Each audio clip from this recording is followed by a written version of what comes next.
A Saber Viver Lisboa TV encontra-se hoje no 7º Fórum da Diabetes, organizado e patrocinado pela farmacêutica Novartis. Este encontro vai lançar em debate o impacto das políticas públicas em saúde, na prevenção e na gestão da diabetes.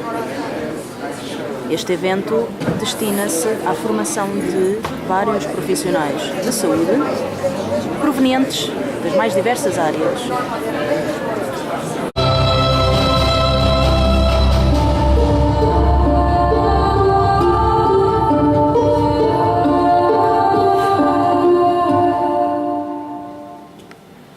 Minhas senhoras e meus senhores, muito boa tarde. A Novartis dá as boas-vindas a todos ao 7º Fórum da Diabetes e desejamos que este evento vá ao encontro das vossas melhores expectativas. Enquanto temos aqui uma plateia tão multidisciplinar, tão variada, tão rica, porque a diversidade também traz riqueza, aproveitava para perguntar a todos vocês que estão aqui nesta sala, quem é que, e pedia que levantassem o braço para ter mais ou menos uma noção da realidade da vossa prática clínica, quem é que vê no dia-a-dia doentes com diabetes?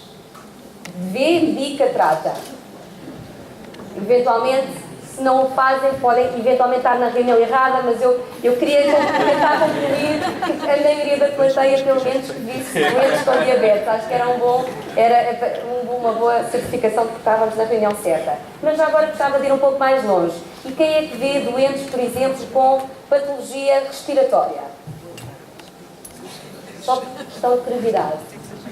É interessante, portanto, continuamos a ter aqui bastante gente, bastantes profissionais de saúde que veem também doentes com patologia respiratória. E já agora, quem ainda assim um pouco mais longe ainda, quem é que vê na vossa prática clínica doentes com doenças do foro oftalmológico, nomeadamente retinopatia diabética, degenerescência macular da idade, portanto, implicações, não consigo ver, portanto, na área. Mas a questão dos custos com diabetes, na minha opinião, não deve ser encarada só na perspectiva terapêutica medicamentosa, mas numa perspectiva global. E terminaria o meu comentário dizendo, posto de contas que tratamos, que quase 90% dos diabéticos são obesos, temos concluído que a grande aposta está fundamentalmente na prevenção e na educação dos cidadãos.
para dizer que, vamos, se concordarem, eu iria pôr cada um dos nossos participantes a discutirem e depois abríamos para a audiência para questões. E a primeira pergunta seria para o professor Luís Martins. O professor Luís Martins encabeçou a campanha de alerta para o consumo excessivo de sal em Portugal e foi muito interveniente na capacidade de mudar alguma legislação, de enquadramento legislativo em Portugal, essa coisa de consumação. Eu queria saber, todos nós se calhar gostaríamos de saber a sua experiência, mas sobretudo perceber se esta diminuição e este alerta que foi feito na aprovação poderá ser o ponto de partida para o que se pretende, o que se deve e o que devemos todos fazer em relação ao açúcar. Boa noite, boa tarde. Muito obrigado pelo convite e por poder partilhar algumas experiências nos tempos. Muito obrigado pelo convite. Sem querer ser polémico, eu diria que nós temos que olhar para estas questões num todo. Primeiro, o documento ou o indivíduo que nos põe na saúde tem tudo. E, portanto, não é uma questão da diabetes, não é uma questão da hipertensão, não é uma questão da dislipidemia, mas na prevenção primária, e é isso que estamos aqui a falar, nós temos 3 medidas. Dieta, exercício físico, são as duas essenciais. A outra é controlar o peso, porque o peso vem da dieta e do exercício físico.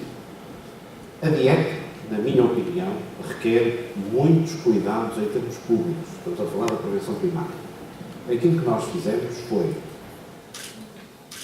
perdermos as nossas convicções e ir para o terreno e fazer como fazem os políticos. Como é que se ganham eleições.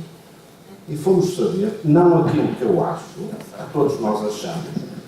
Todos nós achamos que o governo tem que fazer isto, ou que a pessoa sabe aquilo. Tivemos respostas espantosas onde é que as pessoas iam buscar informação. Ora, se nós queremos passar a informação, temos que saber o que é que eles pensam e onde é que quais são as fontes. E não aquelas que nós achamos. Por exemplo, eu ouvi dizer que a televisão era um mau veículo. Ainda não. No sal e na alimentação, 98% dos portugueses dizem que vão buscar a informação à televisão.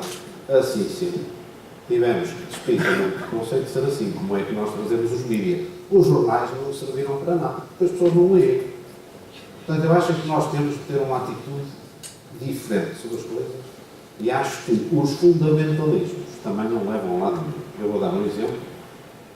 A minha experiência foi qual é a desculpa para trazer esta questão para a praça pública.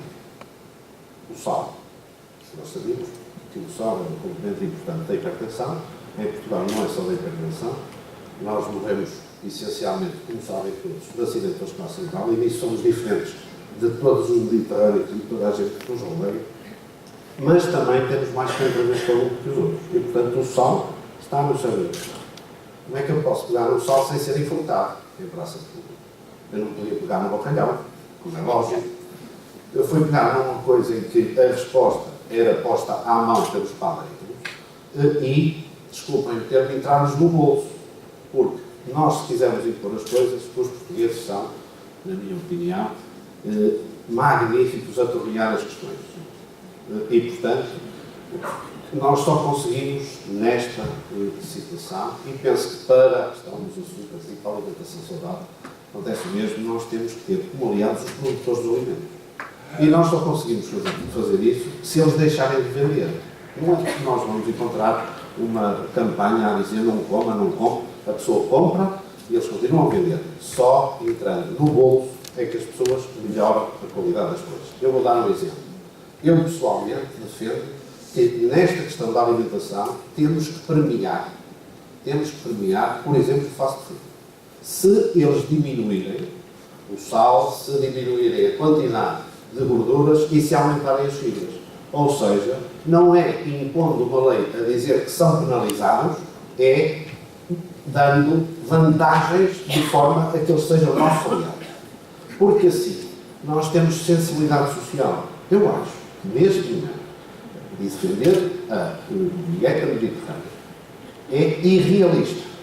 Numa altura de crise, eu tenho que lembrar que a situação da alimentação e da doença crónica, doença cardiovascular, ou onde está a diabetes, é um problema pandémico. Só há pandemias quando nós estamos numa situação de doença dos pobres nos países ricos e doença de todos nos países pobres por causa da globalização. Porque senão era, antigamente era doença dos pobres nos países ricos, dá uma pandemia. E era dos ricos nos países pobres que tinham acesso a coisas que se viam nos países ricos. Agora já não é porque a globalização alterou isto. Portanto, se for uma doença de ricos nos países ricos, nós não temos problema. Ainda há pouco foi focada essa questão. Os ricos tendem a ser mais ricos e tendem a ser mais saudáveis. Entram porque podem ir para o spa, podem comer a dieta mediterrânica, não vão comer um hambúrguer, nem vão para os centros comerciais, desculpem, fartar-se de comida ao fim de semana, que é o que fazem. Se nós não tivermos essa sensibilidade social, eu acho que vamos andar a gastar tempo sem ter efeito. Foi isso que nós tentámos fazer. Foi procurar aliados, encontramos aliados na Associação dos Padeiros, que diminuiu, fez um pão mais saudável, mas porque nos primeiros 6 meses de nós termos doseado só no pão, perderam 27% da cota de mercado. É bom que se lembrem disso. E só por isso é que vieram ter connosco, para procurar uma solução. E já agora, quando falamos de alimentação, nunca se esqueçam de uma coisa. Há muitos outros interesses por volta disto. O problema principal que nós tivemos foi que 36% do pão em Portugal vem pré-feito, por exemplo, da Polónia. E restrição ao sal pode ser interpretada à luz da União Europeia como uma obstrução. Portanto, é preciso envolver coisas que nós, às vezes, não estamos com atenção e que depois entravam todo o processo. Portanto, eu diria que é relativamente fácil olhar para estas questões, não com fundamentalismo e temos que nos despir daquilo que são as nossas convicções e ouvir os outros. Porque senão vamos andar a gastar dinheiro e o dinheiro custa muito caro. E já agora, numa situação de crise, nunca se esqueçam que os Estados todos da OCDE gastam menos de 3% na prevenção e gastam 97% do seu orçamento de saúde em tratamento. Ora, isto, já no Parlamento Europeu se diz que tem que ser revertido. E se não for revertido, nós vamos andar a gastar dinheiro em campanhas. Eu não quero ser polémico, mas choca-me muito, por exemplo, ter visto campanhas da Direção-Geral de Saúde a ensinar como é que se chama o INEN e não haver nada a ensinar como é que se come. Oh, bolas, quer dizer. Eu, quando me chamam, sou cardiologista, já aconteceu a desgraça. Quando chamam o neurologista, já aconteceu a desgraça. Eu sei que temos que tratar bem os doentes, mas campanhas a dizer quais são os sintomas do infarto para chegar rápido tem que existir. Mas a promoção da saúde não é isso. E a Direção-Geral de Saúde também não se pode permitir, senão vamos andar a tratar os diabéticos e os hipertensos em vez de impedir que eles venham a ser. Não sei se respondi. Antes de passar para a endocrinologia e para a saúde primária, qual é a perspectiva de um cardiologista face ao consumo de açúcar em Portugal, quer pela pessoa com diabetes, quer para a população em geral? O diabético, obviamente, é perigosa. A alimentação. A pessoa com diabetes faz restrição ao açúcar e segue? Acho que não faz. Acho que não faz. Porque nós temos um problema grave de iliteracia, seja de sal, seja de açúcar, seja até de gorduras. Na população, voltamos ao mesmo. É perigoso porque nós vamos desenvolver doença. Nós não vamos desenvolver só uma doença, vamos desenvolver um síndrome metabólico que tem todas as envolvências. A minha experiência foi quando nós atuámos durante um mês, na zona de Guimarães, e que conseguimos mudar radicalmente a alimentação nas escolas, porque também temos que pensar a quem é que nós vamos dirigir a campanha, que também tem experiência nesse sentido. Sabem o que é que aconteceu? Nós passámos a ter alimentação saudável. Sopa, legumes e deixámos as escolas, porque em Guimarães a Câmara é que manda na alimentação das escolas e, portanto, deu diretrizes. Sabem o que é que aconteceu ao fim de 15 dias? Nós até pais a passarem hambúrgueres para dentro da escola, apanhámos. E as ausências ou as saídas autorizadas pelos pais cresceram 56%. Porque o bar da escola não tinha o croissant, não tinha o chocolate, não... Portanto, nós temos que entrar nas crianças. Já agora, vamos fazer campanha para quem? Para os adultos ou para as crianças? Ou para os adolescentes? O problema grave que nós temos é dirigir para as crianças, encontrar interlocutores para as crianças, que os médicos são os péssimos interlocutores para as crianças, estão convencidos que são bons, mas não são. O RUCA conseguiu, num mês, aquilo que eu não consegui durante um ano. Já agora. Quando eu encontrei o RUCA como associado, isto não é uma verdade, só que depois isto perde-se, porque o RUCA influencia ao miúdo aos 5, aos 8, aos 9 anos e aos 12. Eu não consigo arranjar um interlocutor. conseguem-se arranjar interlocutor depois para os 30, 35. Os jogadores de futebol fazem isso na maravilha, que eu os usei. Mas há um hiato em que isto é um ensino continuado. Estamos a falar de exercício físico, estamos a falar de ética. E só outro conceito. A minha experiência é que temos que encontrar vários interlocutores. Porque, de repente, os mídias deixaram de pegar no RUCA por uma simples razão. Espantem-se. É que quando aparecia o RUCA, estava associado à RTP1. E, portanto, assim, e a TVI, a partir de determinada altura, o RUCA estava comigo e elas não apareciam.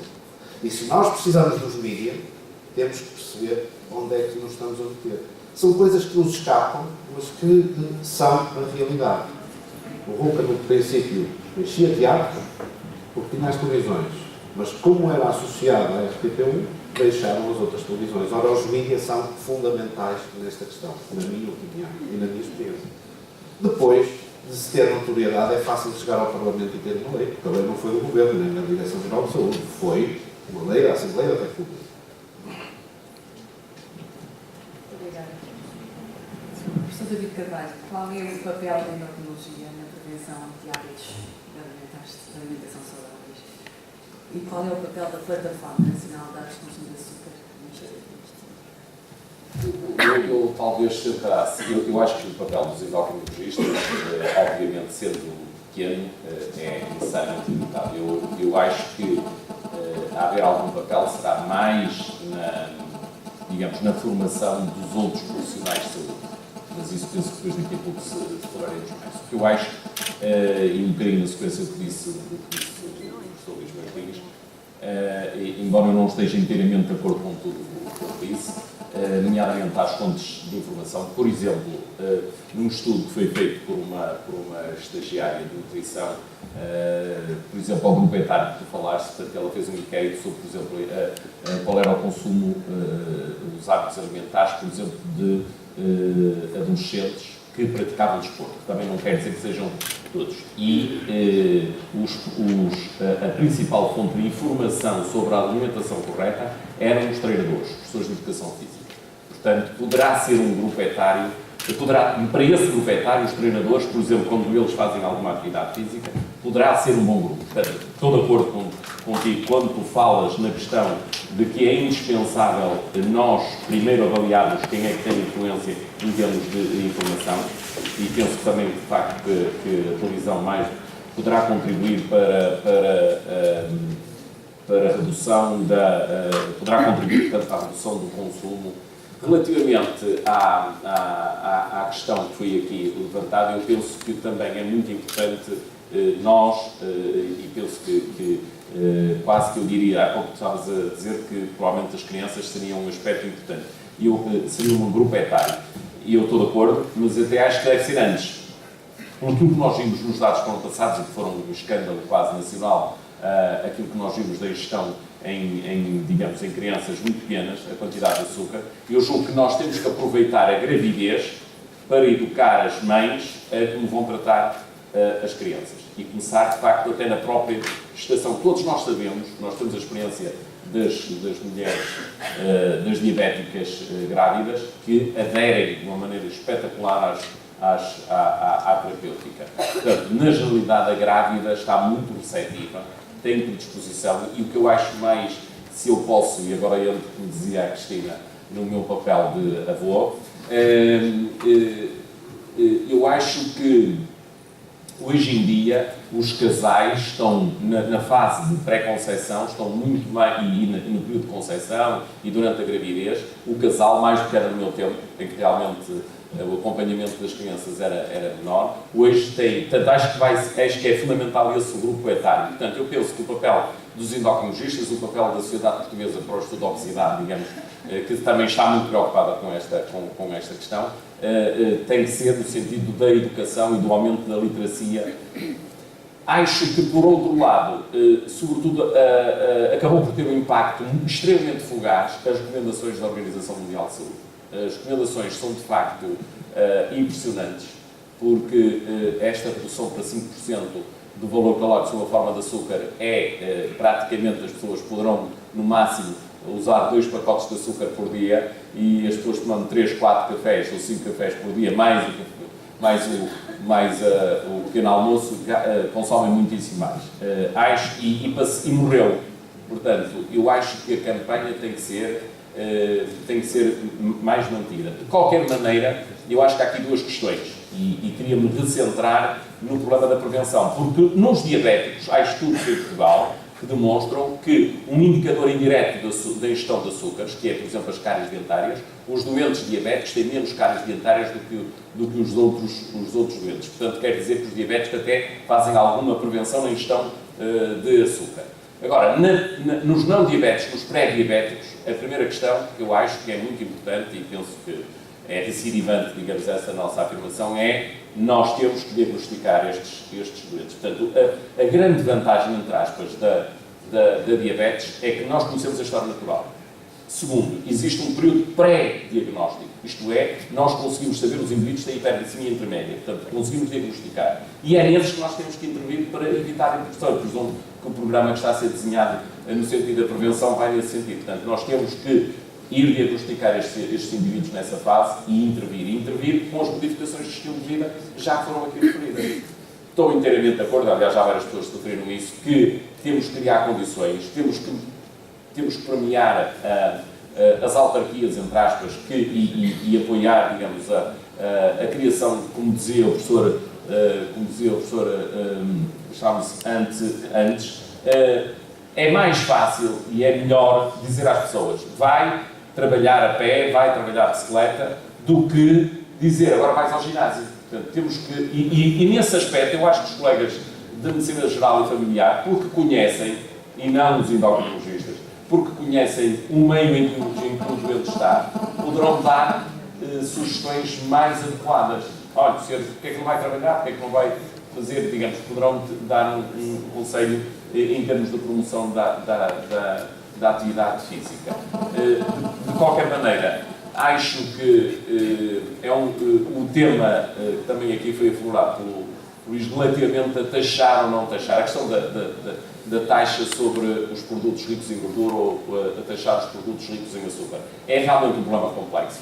Nós vamos ter no próximo Congresso da Obesidade, e passa a publicidade, vai ser no fim do mês, vamos ter uma mesa redonda, vamos ter um simpósio com um debate em que convidamos um colega que vai demonstrar, digamos, vai tentar fazer uma revisão dos projetos que já existiram, porque já em vários países houve taxas suplementares sobre derivados da Coca-Cola e refrigerantes. Peço desculpa pela alusão explícita à marca, mas portanto, sobre refrigerantes e sobre produtos alimentares ricos em gordura, mas depois a pressão da indústria alimentar foi no sentido de ser retirada. E acabou por ser, por exemplo, na Dinamarca, acabou por ser eliminada a legislação. E nós vamos ter um debate em que vamos ter um representante da indústria. E aquilo que a indústria, basicamente, eu costumo ter um resumo, e eu já tive acesso ao resumo do trabalho, o que defendem é um pouco aquilo que o Luís Martins já defendeu. É que o problema é, se nós taxarmos cá, a probabilidade ou os esquemas de importação com preços fixos ligados à indústria alimentar, poderá muito facilmente furar o esquema. De qualquer maneira, convido os interessados a estarem presentes e a assistirem a esse debate. Um bocadinho naquilo que a Direção-Geral de Saúde propõe, que é a intervenção de outros setores da sociedade que não apenas os médicos. Não é? E é fundamental. Inteiramente de acordo. Eu acho que a questão toda é, este é um problema da sociedade. Tem que ser a sociedade toda a intervir. Temos que ter o apoio, digamos, de toda a sociedade e utilizar, nomeadamente, os professores, que são aqueles que estão em contacto, digamos, a comunicação social, todas as entidades. Nós temos que nos convencer, já agora só uma brincadeira acerca de uma medida que a Direção-Geral de Saúde tomou, que foi na altura tida, entre aspas, um bocadinho como ridícula, mas que eu acho que é importante. E é, por exemplo, deixar de haver doces nos coffee breaks. Eu acho que nós temos que assumir, nós, e, por exemplo, na sociedade para o estudo da obesidade, por dever de ofício, obviamente, mas inclusive no meu curso, temos tentado e temos procurado que isso aconteça.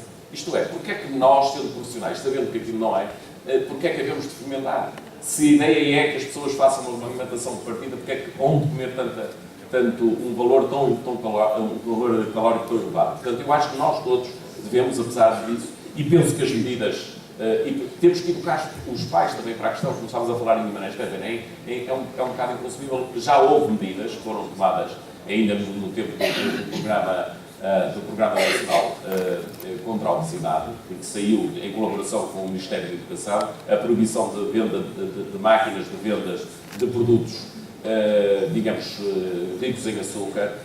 Foi uma medida muito importante, que foi levada à prática e continua a funcionar, mas depois dá-se o paradoxo, por exemplo, de no meu hospital, à entrada do meu serviço, temos uma dessas máquinas, apesar do nosso protesto, que vende produtos que eu, de maneira alguma, considero mais adequados e que os doentes, fora das horas em que nós estamos, podem comprar, nomeadamente os doentes diabéticos que são internados no serviço. O que é assim um paradoxo, não é? Há campanhas dirigidas à população que me parecem mais eficazes. Por exemplo, Nova Iorque. Nova Iorque tem uma campanha neste momento contra a diabetes, em que promove o comércio local com cupons de compra de vegetais que dão isenções de taxas, não no dinheiro que se paga, mas nos cupons que se recebem para voltar a ser reciclado a compra. Ou seja, compra 5 dólares de fruta e vegetais, recebe um cupom de 2 dólares para gastar novamente em fruta e vegetais. Isto apoia o pequeno comércio, que é uma das grandes guerras de intervenção, se queremos, a luta contra as grandes superfícies. Toda a gente sabe que é um fator diabetogénico e, portanto, este tipo de ações são ações que penso que podem ir modificando alguma mudança de hábitos. Outro é a redução obrigatória do tamanho das garrafas dos refrigerantes. Essa, por exemplo, é uma medida extremamente simples, em que há grandes conflitos com o mayor de Nova Iorque, porque dizem que ele não tem autorização para fazer isso. Ele reduziu o tamanho dos refrigerantes para 2 decilitros, e não é como as autoestradas portuguesas, só se pode beber bebidas de 3 decilitros e 3 ou 5 decilitros mesmo, e não há nada para ninguém, e portanto não se pode. Portanto, este tipo de campanhas populacionais, eu penso que há todo o espaço para ir desenvolvendo e para ir fazendo um percurso e para ir fazendo uma cultura. O exemplo também de uma campanha apoiada pelo Ministério da Agricultura ou pela Direção-Geral de Saúde, que é fruta nas escolas, e, portanto, o intervalo para comer a fruta nas escolas, quando as crianças, todos conhecemos imensas crianças, se zangaram com a fruta, os pais não conseguem introduzir a fruta, que utilizam a fruta permanentemente como chantagem, e a sopa como chantagem da atenção dos pais, enfim, todos esses processos que temos conhecimento. Portanto, há que diversificar essas campanhas, há que apanhar as pessoas sobre vários ângulos e sobre várias facetas, e só penso que aí nós poderemos ir. Mas há um aspecto fundamental. Não vamos lá pela formação escolar. A roda dos alimentos é dada no 4º ano, é dada no 6º ano, é dada no 8º ano e ninguém sabe para que é que serve a roda dos alimentos. E, portanto, agora, se introduzirmos uma aula de culinária nas escolas e pusermos os miúdos a brincar, um pouco como o Jamie Oliver fez com as crianças na Inglaterra e nos Estados Unidos, em que põe os miúdos a cozinhar e aqui, enfim, como antigamente havia para as senhoras nos lavouros e na culinária, enfim, voltarmos um pouco a isso. Nós temos de fazer um pouco as pazes com toda esta cultura. E, portanto, o programa da diabetes tem neste momento uma campanha que é dirigida especificamente às grávidas, independentemente do seu estado de saúde. Grávidas, atenção, que é na gravidez que se previne a diabetes, que se previne a hipertensão, que se previne a dislipidemia, um peso normal ao nascer, nem peso baixo, nem peso alto, é um sinal de uma probabilidade muito maior de uma vida saudável para o seu filho. Este tipo de estratégias, a longo prazo, eu estou convencido que resultam. Mas, obviamente, não vamos ver resultados delas a curto prazo.